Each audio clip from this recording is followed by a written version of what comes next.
देखिए, कोई भी चैप्टर के लिए आपको किसी भी चैप्टर का या एडवांस का हो गया चाहे अरिथमेटिक का हो गया, कोई भी क्वेश्चन आए उसके लिए टाइम मैनेजमेंट बहुत ज़रूरी है। जैसे अभी आजकल एग्ज़ाम में टाइम बहुत कम रहता है, 1 घंटा में 100 क्वेश्चन 120 क्वेश्चन बनाना है, आप कैसे बनाएंगे जब तक आप टाइम मैनेजमेंट नहीं कर सकते।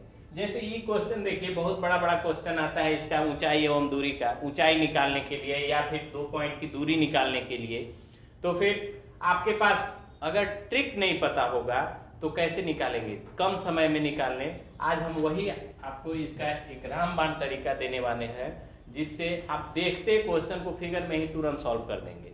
ठीक है, जैसे देखिए, सबसे पहले अगर किसी भी चीज का हाइट है तो हाइट के लिए उसमें एक हॉरिजॉन्टल लाइन होगा, उसके ऊपर परपेंडिकुलर जो रहेगा, जो लाइन परपेंडिकुलर होगा वही किसी भी चीज का हाइट बताएगा। ये परपेंडिकुलर यानी 90 डिग्री पे जो लाइन खींचा हुआ है किसके साथ, क्षैतिज के साथ, हॉरिजॉन्टल लाइन के साथ, जो 90 डिग्री पे रहता है वही ऊंचाई बताता है। ये किसी भी चीज का ऊंचाई, तो ऊंचाई निकालने के लिए अगर ये चैप्टर का नाम ही है ऊंचाई एवं दूरी, हाइट एंड डिस्टेंस, तो किसी भी चीज का ऊंचाई निकालना है, इसका मतलब वो 90 डिग्री पे खड़ा है।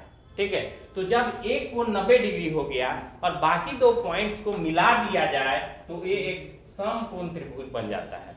जब समकोण त्रिभुज बना तो एक तो 90 डिग्री ऑटोमेटिक है।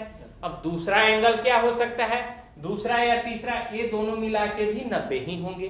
क्यों? क्योंकि एक त्रिभुज के तीनों कोणों का योग कितना होता है, 180 डिग्री।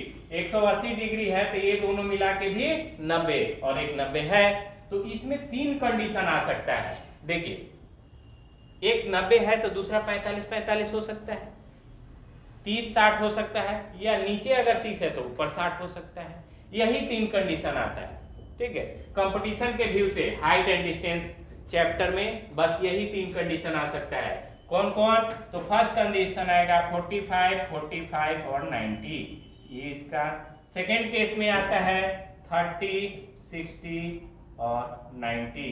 थर्ड केस आता है 30, 60 और 90। ये दोनों केस सेम है। ठीक है, बस इसको त्रिभुज को उलट दिया गया है। चलिए, इसमें ये जो कोण है ये 90 डिग्री, ये वाला के साथ वाला लाइन एक वर्टिकल लाइन होगा और एक हॉरिजॉन्टल